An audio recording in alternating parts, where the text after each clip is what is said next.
My name is Ginger J. Bradley. I am 27 years old.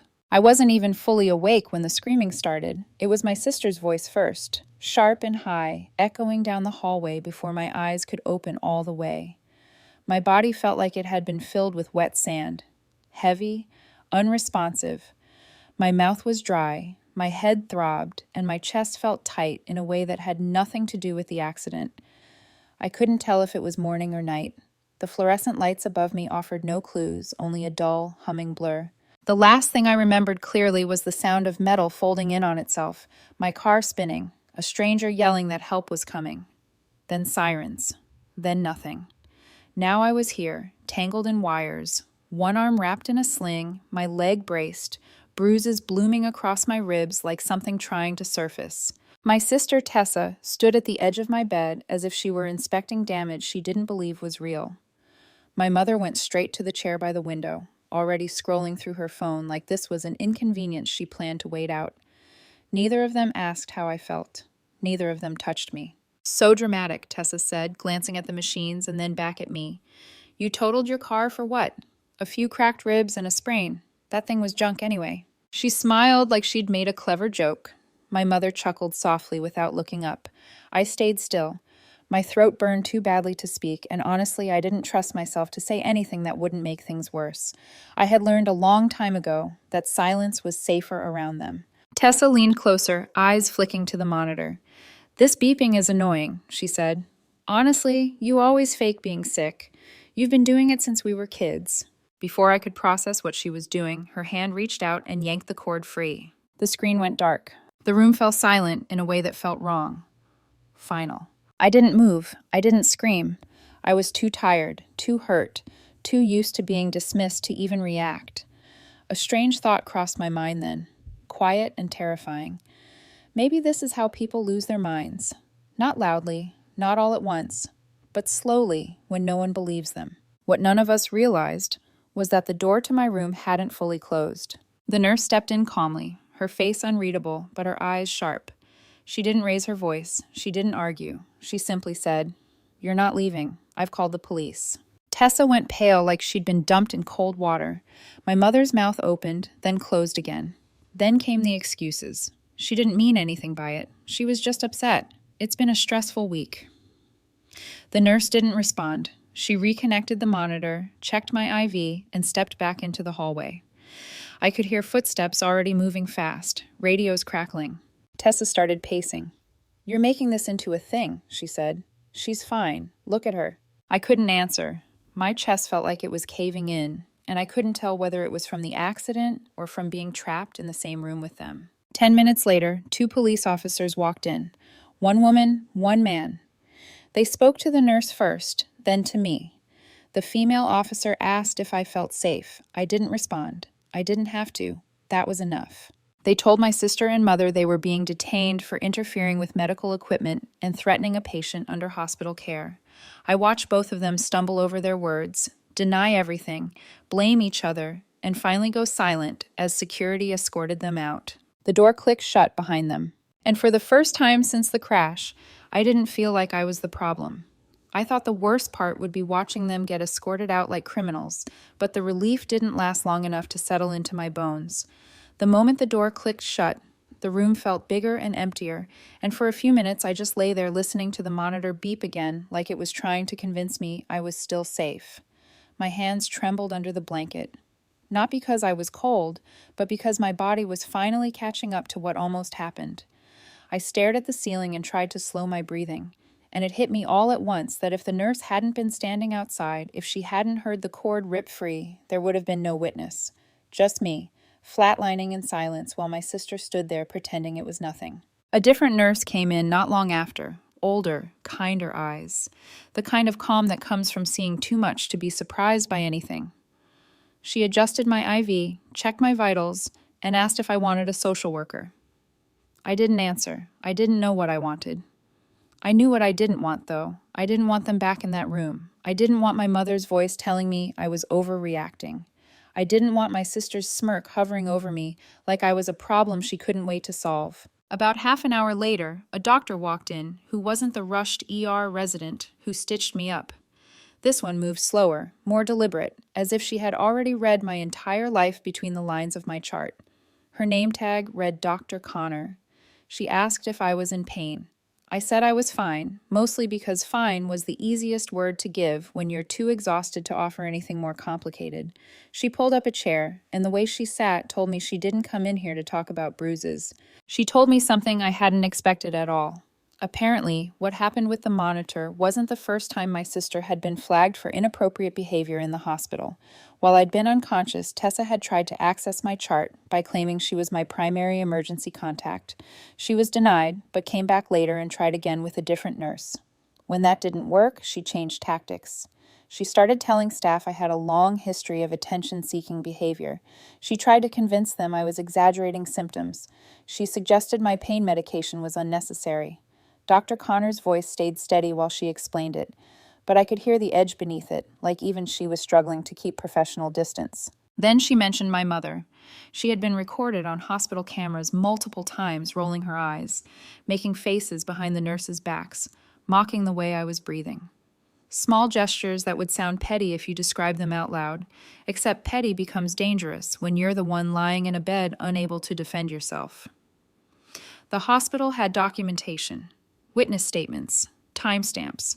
Dr. Connor asked if I wanted to file a formal complaint. I stared at the wall while she spoke because anger wasn't what I felt. Anger would have meant I still believed this was new. What I felt was colder, like something in me was finally letting go of the hope that maybe, deep down, they cared. I'd spent years telling myself my sister was just sharp, my mother was just stressed, that they didn't mean it the way it sounded. That was the lie I kept alive to survive them. Now the hospital was telling me it wasn't a misunderstanding, it was a pattern. That night, I was moved to a quieter floor, away from the general ward, into a smaller room near the end of the hall. The nurse said it was standard for trauma patients, but I could see the truth in her eyes when she said it. This wasn't just recovery, it was protection. The hospital didn't trust my family, neither did I. When my phone was finally returned to me the next morning, it was inside a plastic bag with my wallet and watch. The battery was nearly dead, but when it powered on, it lit up like a warning sign. 32 missed calls, 17 voicemails, 6 texts in a row from Tessa, all sent around 3 in the morning, swinging between rage and panic. I can't believe you let them arrest us. Call me now before this gets worse. You're ruining everything. Each message got sharper, more desperate, as if the more she typed, the more she could force reality to bend back into place. My mother's messages were different, shorter, controlled. We didn't mean for it to go this far. Stop making this public. You're hurting the family. She kept using the word family like it was a shield, like it erased what happened the moment she said it. By noon, my Aunt Lorna called me crying. She said she'd heard something, not all of it, just enough to be scared. My mother had already called her, telling her I set them up, that I was making a scene in the hospital, that I was unstable and trying to ruin the family's name while I was doped up on pain meds. My aunt's voice shook as she asked me if any of it was true. I told her the truth, not even all of it, just the part about the unplugged monitor, the nurse hearing everything, the police coming in. I told her the doctor said it was documented. I told her I didn't even have the strength to argue, and that was the part that scared me the most, that they would do something like this when I couldn't fight back. There was a long pause on the line, and then my aunt said quietly, "Oh my God." Not like she was shocked, like she was finally seeing something she should have seen years ago. Later that day, my cousin Rachel texted me screenshots from the family chat. People were choosing sides already. Some relatives said I was doing too much. Some said I should have handled it privately. A few said Tessa was just emotional, and my mother was just worried. But there were also messages that made my stomach turn for a different reason. Relatives admitting they'd seen Tessa behave like this for years, and were just too polite to say anything. People confessing they knew my mother twisted stories and played victim, and they'd always ignored it because it was easier than dealing with her. That part hurt more than the accident. Because it meant I wasn't crazy. I wasn't imagining it. They knew. They all knew, and they let it keep happening because it was convenient. 2 days later, I was discharged. Still sore, still stiff, still sleeping in broken chunks. The hospital staff moved with a kind of careful awareness around me, like they didn't want to startle an animal that had been cornered too long. I didn't tell anyone which day I was leaving. I didn't post about it. I didn't answer my mother's calls. I thought secrecy would buy me a clean exit. It didn't. As a nurse wheeled me toward the entrance, I saw them waiting outside. Tessa leaned against the railing, staring at her phone like she was bored. My mother held a grocery bag with flowers and a cheap balloon that read, "Get well soon," smiling like nothing had happened. Like this was a misunderstanding that could be fixed with a soft tone and props. "We didn't mean for it to get so far," my mother said, stepping closer. I didn't respond. I didn't take the flowers. I didn't even slow down. The nurse's hands tightened on the wheelchair handles, and I felt her hesitation, like she was waiting for me to give permission for what came next. My mother walked alongside the chair anyway, half jogging to keep up, saying I was overreacting, that I was making a private issue public, that I was punishing them for one misunderstanding. Tessa smirked like she couldn't wait to tell the story later, like she was already rehearsing how she'd make herself look innocent. The nurse's face stayed neutral, but her eyes weren't. She had seen this dynamic before. She didn't look shocked. She looked tired. I got into the car without saying a word. They didn't follow me into it, but they stood there watching as I pulled away, and I could feel it in my chest, the certainty that the hospital had only been the beginning. They had been stopped in public. They had been embarrassed. And people like them don't accept embarrassment quietly. They retaliate. By the time I got home, I didn't unpack. My suitcase sat in the hallway like a warning. I moved from room to room, checking locks, pulling curtains, turning on lights even during the day. Every car that passed made my stomach tighten. Every silence felt like it was holding its breath. It wasn't paranoia, it was experience. And the first sign came in the form of a voicemail from my landlord. He said someone had called, asking about updates to my lease agreement. He hadn't thought much of it until the woman on the phone started pushing for a copy of my key. When he asked for ID verification, she hung up. He didn't get a name, but she said she was my sister. I didn't have to ask which one. I didn't call my sister back. I didn't call my mother either. I sat on the edge of my bed with the phone in my hand long after the landlord's voicemail ended, staring at the wall like it might explain how things had escalated this far. The hospital felt unreal now, like a sealed chapter I could pretend was over, but the call about my key told me something important. They weren't finished. They were just changing tactics. The next call I made was to my bank, then another bank, then the small credit union I barely used anymore, the one I'd opened years ago when my mother had hip surgery and I needed a shared account to cover her medical expenses. Back then, it felt practical, even loving. Now it felt like a trap I'd laid for myself and forgotten about. When I logged in and saw the balance, my stomach dropped. The joint account was down to $800 and change. It had been over $10,000 the last time I checked, maybe 3 months earlier. I refreshed the screen like the numbers might correct themselves. They didn't. There were withdrawals and transfers, 2 large ones spaced just far enough apart to avoid triggering a fraud alert. $3,000 here, $3,000 there. Clean, legal, intentional. I didn't even bother calling my mother to ask. I closed the account immediately and started pulling my name off everything I could remember. Credit cards, shared utilities, old authorizations I hadn't thought about in years. Each click felt like ripping out a wire that had been quietly draining me. That afternoon, I ordered security cameras. One for the front porch, one for the side door, one inside the living room facing the entryway. I hated the idea of it. Hated that I even had to think this way, but I hated the alternative more. I didn't want to be the woman on the news people said should have seen it coming. The technician arrived the next morning, polite, professional, asking if I'd had break-ins before. I told him to make sure everything uploaded to the cloud. That was all the answer he needed. That night, I slept for more than 4 hours for the first time since the accident, the kind of heavy sleep that makes you forget where you are until the sound pulls you back. The bang came just after midnight. Not a knock. A dull, solid thud like a shoulder hitting the door. Then another. Then my name. I didn't move. I stayed crouched behind the couch with my phone in my hand, already dialing. I recognized the voices immediately. Tessa first, loud and sharp, demanding I open the door. My mother close behind her, calmer, controlled, telling me not to make this worse, that we could talk like adults, that I owed them that much. I didn't answer. The operator told me to stay where I was, not to engage, to wait. Through the live feed on my phone, I watched Tessa pace on the porch. At one point, she picked up a brick from the edge of the garden bed and weighed it in her hand. My chest went tight in a way I couldn't breathe through. She didn't throw it right away. She just held it, like she was deciding how far she was willing to go. The police arrived faster than I expected. No sirens, just headlights washing over the driveway. An officer stepped between them and my door without asking many questions. He told them to leave. They tried to act casual, like they were just checking on me, but they backed away when he didn't budge. They didn't go far. They sat in a car across the street for almost an hour, watching my house like they were waiting for something to change. That's when I called my Uncle Alan and my Aunt Lorna. I told them everything this time. Not the softened version, not the careful one. I told them about the hospital, the bank account, the landlord, the brick in my sister's hand. They didn't hesitate. They drove over that night with overnight bags. Like this wasn't a question, like it was a decision already made. My aunt went straight to the kitchen and started making tea. My uncle checked the locks without saying a word and told me he'd stay up for a while. The next morning brought a new kind of violation. I walked into the kitchen and stopped cold.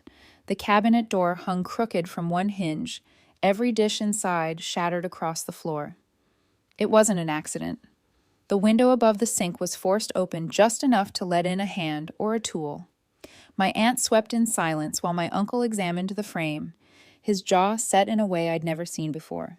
While they worked, my phone buzzed with an email that made my hands go numb. Subject line, confirmation of beneficiary change. It was from my life insurance provider. I hadn't logged into that account in years. The email said a request had been submitted to remove me as the primary beneficiary and replace it with my mother. The change hadn't gone through because the digital signature didn't match, but the attempt alone was enough to make me feel sick. I showed my aunt first. She read it without speaking, then handed it to my uncle. When she finally looked back at me, she asked a question that landed heavier than anything else. Had I ever told them about the policy? I remembered a dinner from 2 years earlier, my mother making a comment about being prepared, Tessa joking that if I died, she hoped she'd get the car. They remembered. Of course they did. My uncle got on the phone with a lawyer he trusted before I could even process what that meant. When he handed me the phone, the questions came fast. Had I filed a police report? Did they have access to my finances? Were they listed as medical proxies? Did the hospital document the monitor incident? When I told him everything, there was a pause on the line, then a sentence that made my skin prickle. This wasn't just emotional abuse anymore. This was a pattern that looked dangerously close to something criminal. By the end of the day, every account I had was closed or moved. Locks were changed again. Extra bolts installed. My aunt texted relatives quietly, telling them not to share information if my mother or sister reached out. That night, my phone buzzed with another security alert. Motion detected at the front porch just after midnight. I opened the app and saw a man I didn't recognize standing just out of frame. Hoodie, jeans, phone to his ear. He paced slowly, then looked directly at my door and said my name, not shouting, not threatening, like he expected me to answer. I didn't move. I didn't breathe. He stayed 2 more minutes, then walked back to a car I didn't recognize and drove away. I didn't sleep after that. I just watched the footage on loop until my aunt came into the room and asked why I was still awake. When she saw the video, she didn't ask who he was. She just said quietly that we should have stopped them years ago. By morning, my uncle had already forwarded the footage of the man on my porch to the police and flagged it with the lawyer he'd contacted the night before. I gave a short written statement confirming I didn't know him, hadn't expected anyone, and hadn't shared my address with anyone outside of close family. The officer on the phone told me to keep my doors locked and not to engage if he returned.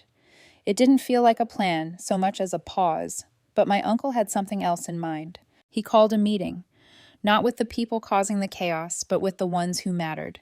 3 of his siblings, 2 cousins, and 1 business partner met us that afternoon in my aunt's living room.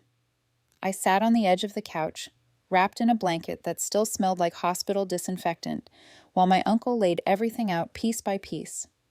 The hospital report, the unplugged monitor, the attempt to access my medical records, the drained joint account, the life insurance beneficiary change, the man at my door who knew my name. Each detail landed heavier than the last. No one interrupted him. No one tried to soften it. What shocked me wasn't that he had records.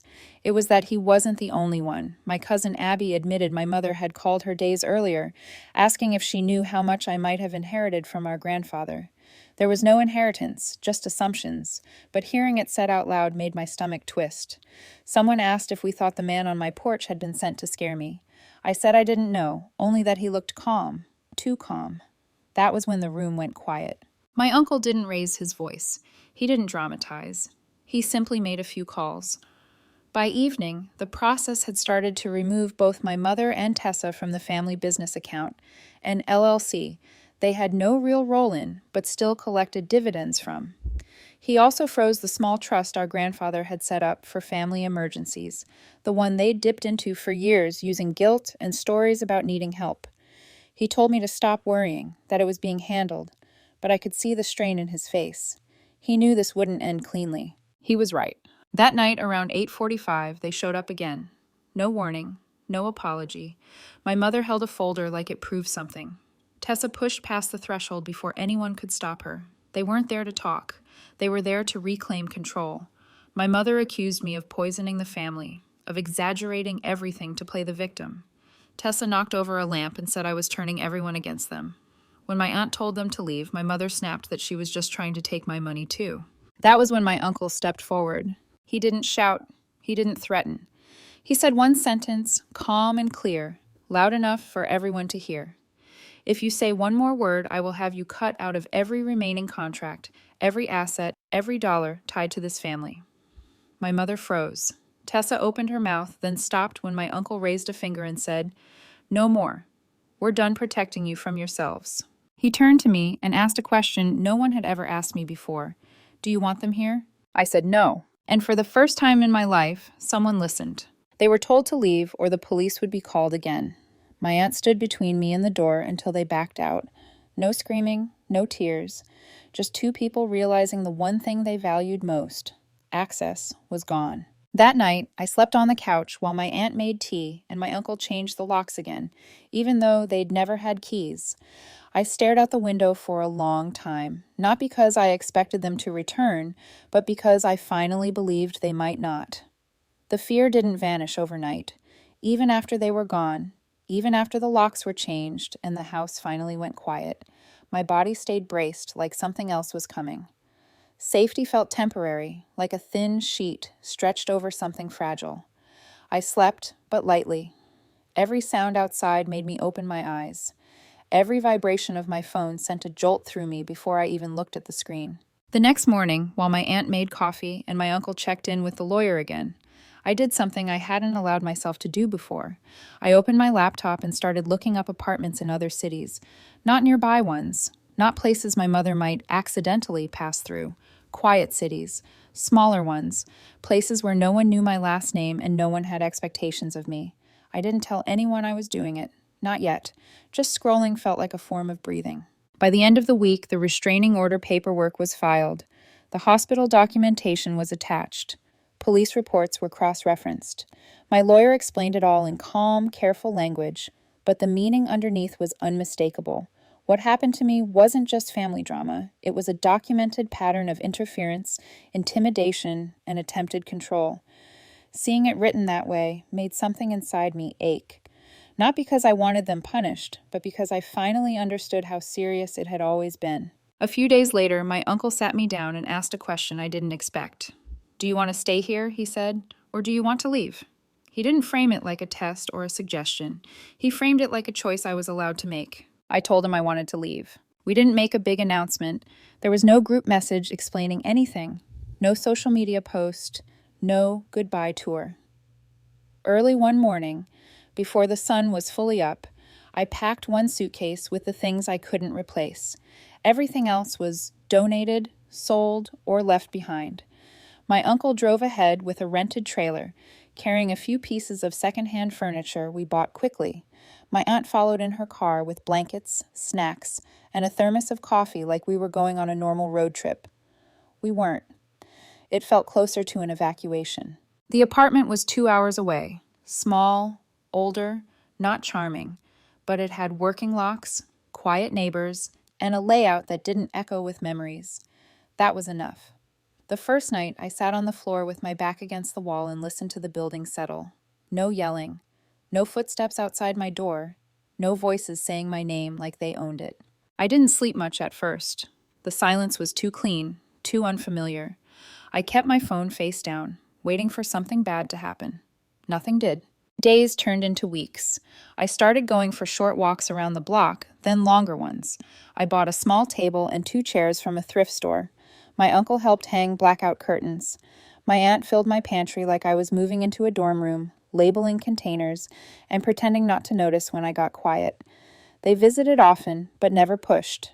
They didn't ask me how I was healing. They didn't tell me what I should feel. They just showed up, and that alone felt like something I'd never had before. The restraining order held. No violations, no strange cars, no unknown numbers calling in the middle of the night. I heard nothing directly from my mother or my sister again. That didn't mean they disappeared. It just meant they stopped reaching me. I heard through my cousin Abby once, through a number I didn't recognize. She said, "You were right. I didn't want to see it before. I do now." I didn't reply, not because I was angry, but because I was done explaining myself. I worked remotely, quietly. Nothing impressive, nothing dramatic, just steady. I saved more than I ever had. I cooked for myself. I learned which grocery store had the best bread. Some days were still heavy. Grief doesn't vanish just because danger does. I grieved the idea of a mother who protected me, a sister who didn't compete with me, a family that didn't treat love like leverage. That grief came in waves, but it passed. It always passed. One evening, my aunt and I sat on the small balcony drinking tea. She looked out over the parking lot and asked if I was happy. I didn't answer right away. Happiness felt like too big a word. But I told her I felt like myself for the first time in a very long time. Not the version of me that stayed quiet to survive. Not the one who absorbed blame to keep peace. Just me. And that was enough. I stopped wondering what version of the story they were telling other people. I stopped caring. What mattered was that they didn't know where I lived, who I worked for, or who I was becoming. The silence that once terrified me now felt like space. Real space. The kind you can grow into. I am Ginger J. Bradley, and for the first time in my life, I am safe.